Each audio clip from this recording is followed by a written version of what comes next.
नमस्कार। भारत एक बहुत बड़े बदलाव की दहलीज पर खड़ा है और ये है देश की पहली पूरी तरह से डिजिटल जनगणना। अब ये सिर्फ कुछ नंबर या आंकड़े नहीं है, बल्कि ये हमारे आने वाले कल की नींव है। तो चलिए आज समझते हैं कि ये ऐतिहासिक कदम हम सबके लिए क्या मायने रखता है। जरा सोचिए, पहले जनगणना का मतलब क्या था? कागजों के ढेर, एक एक जानकारी को हाथ से भरना और फिर नतीजों के लिए महीनों, कभी कभी तो सालों का इंतजार। लेकिन अब वो सब भूल जाइए। हम एक नए दौर में हैं, जहां कागजी फॉर्म की जगह एक मोबाइल ऐप है, हाथ से एंट्री की जगह बस एक क्लिक में इंस्टेंट अपलोड है, और लंबे इंतजार की जगह बहुत तेजी से मिलने वाले सटीक नतीजे हैं।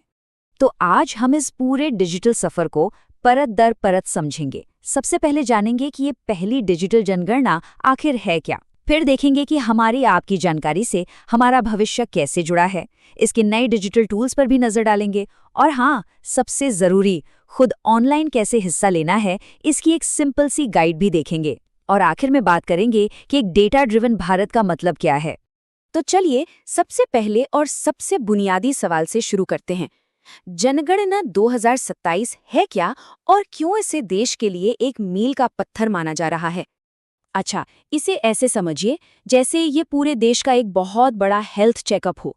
जनगणना ही वो आईना है जिसमें सरकार देखती है कि देश में कितने लोग हैं, कहाँ रहते हैं, उनकी शिक्षा कैसी है, रोजगार क्या है। ये एक पूरी तस्वीर खींचती है जिससे देश की सामाजिक और आर्थिक सेहत का पता चलता है। तो ये होगा कैसे? इसे 2 फेज में बांटा गया है। पहला फेज शुरू होगा अप्रैल 2026 से, जिसमें अधिकारी हर घर की लिस्ट बनाएंगे और मकान से जुड़ी जानकारी लेंगे, जैसे कि घर में पानी, बिजली जैसी सुविधाएं हैं या नहीं। और फिर 1 मार्च 2027 की तारीख को आधार मानकर देश के हर एक इंसान की गिनती होगी। मतलब पहले घरों की गिनती और फिर घर में रहने वाले लोगों की। ठीक है, तो ये तो हो गई जनगणना की बात।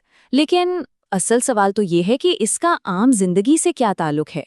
ये जानकारी हमारे लिए, हमारे परिवार के लिए इतनी जरूरी क्यों है? यहीं पर असली कहानी शुरू होती है। हमारी दी हुई सटीक जानकारी से ही नीतियां बनती हैं। सोचिए, अगर सरकार को पता चले कि किसी एक मोहल्ले में बच्चों की संख्या तेजी से बढ़ रही है, तो क्या होगा? जाहिर है, वहां नए स्कूल बनाने का प्लान बनेगा। सही जानकारी का मतलब है हमारे आस पड़ोस में बेहतर स्कूल, बेहतर स्वास्थ्य सेवाएं और सही लोगों के लिए रोजगार के सही मौके। और बात सिर्फ स्कूलों या अस्पतालों की नहीं है। जरा बड़े पैमाने पर सोचिए। शहरों की प्लानिंग के लिए ये डेटा किसी खजाने से कम नहीं। अगली सड़क कहाँ बननी है, किस इलाके में पानी की नई पाइपलाइन डालनी है, ये सारे फैसले इसी डेटा के आधार पर लिए जाते हैं, ताकि हमारे शहर आने वाले कल के लिए तैयार हो सकें। और शायद सबसे जरूरी बात, सरकारी योजनाओं का लाभ सही लोगों तक पहुंचाना। जब हम अपनी सटीक जानकारी देते हैं, जिसमें जातिगत डेटा भी शामिल है, तो ये पक्का होता है कि कल्याणकारी योजनाएं और आरक्षण का फायदा उन्हीं लोगों को मिले जिन्हें इनकी सबसे ज्यादा जरूरत है। ये बराबरी और न्याय सुनिश्चित करने का एक बहुत बड़ा जरिया है।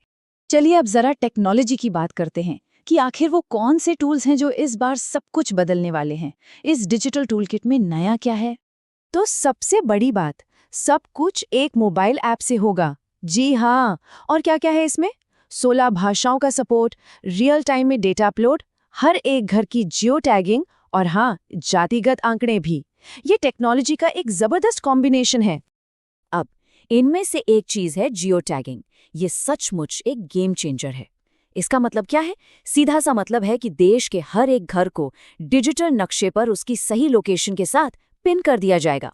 सोचिए, इससे भारत का अब तक का सबसे डिटेल्ड और सबसे सटीक नक्शा बनेगा, जो भविष्य की हर प्लानिंग के लिए एक मजबूत आधार का काम करेगा। और अब आते हैं इस जनगणना के सबसे बड़े, सबसे क्रांतिकारी बदलाव पर।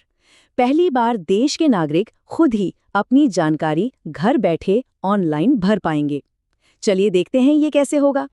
इसे कहते हैं सेल्फ एन्यूमरेशन, मतलब स्वगणना। अब किसी सरकारी अधिकारी का दरवाजा खटखटाने का इंतजार नहीं करना पड़ेगा। जब सहूलियत हो, अपनी सुविधा अनुसार ऑनलाइन जाइए और अपना फॉर्म भर दीजिए। सारी पावर अब नागरिकों के हाथ में है। हाँ, बस एक बात जरूर याद रखनी है। जिस दिन किसी भी इलाके में ये ऑनलाइन पोर्टल खुलेगा, तो वहाँ के लोगों को अपनी जानकारी भरने के लिए सिर्फ 15 दिन मिलेंगे।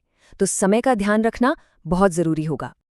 और प्रोसेस, अरे बहुत ही सिंपल और सेफ है। बस 4 छोटे-छोटे स्टेप्स हैं। ऑफिशियल पोर्टल पर जाइए, अपने मोबाइल नंबर से लॉगिन कीजिए, एक ओटीपी आएगा, उसे डालकर वेरीफाई कीजिए और बस फॉर्म भरकर सबमिट कर दीजिए।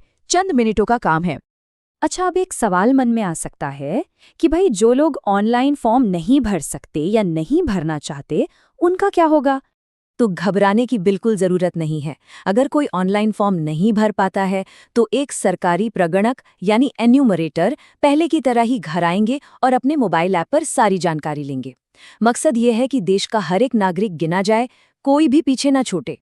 तो ये पूरा डिजिटल बदलाव भारत को एक डेटा ड्रिवन देश बनाने की तरफ एक बहुत बड़ा कदम है। पर जैसा कि हर बड़े बदलाव के साथ होता है, इसके कुछ फायदे हैं तो कुछ चुनौतियां भी हैं। देखिए, सिक्के के हमेशा 2 पहलू होते हैं। एक तरफ रफ्तार, सटीकता और बेहतर डेटा सुरक्षा जैसे जबरदस्त फायदे हैं, तो दूसरी तरफ डिजिटल लिटरेसी और देश के कोने-कोने में इंटरनेट कनेक्टिविटी जैसी चुनौतियां भी हमारे सामने हैं। पर अच्छी बात यह है कि सरकार जागरूकता अभियान चलाकर इन चुनौतियों से निपटने की तैयारी कर रही है। तो 2 बातें गांठ बांध लेनी है। पहली, जानकारी हमेशा सही और सटीक दें, और दूसरी, अपनी प्राइवेसी के लिए लॉगिन ओटीपी कभी भी किसी के साथ शेयर ना करें। याद रखिए, ये पूरी ऑनलाइन प्रक्रिया पूरी तरह से सुरक्षित बनाई गई है। तो आखिर में बस यही कहना है कि इस जनगणना में हिस्सा लेना सिर्फ एक फॉर्म भरने जैसा नहीं है, ये देश के बेहतर भविष्य को बनाने में अपना एक सीधा योगदान देने जैसा है। और ये हमें एक बहुत बड़े सवाल के साथ छोड़ जाता है। जरा सोचिए, जब हमारे पास भारत की इतनी साफ, इतनी सटीक डिजिटल तस्वीर होगी, तो देश के विकास को लेकर हमारा नजरिया हमेशा के लिए कैसे बदल जाएगा। अगर इसी तरह मुश्किल और ज़रूरी विषयों को आसान भाषा में समझना पसंद है, तो हमारे YouTube चैनल को सब्सक्राइब करना न भूलें। हम ऐसे ही और भी विश्लेषण लेकर आते रहेंगे।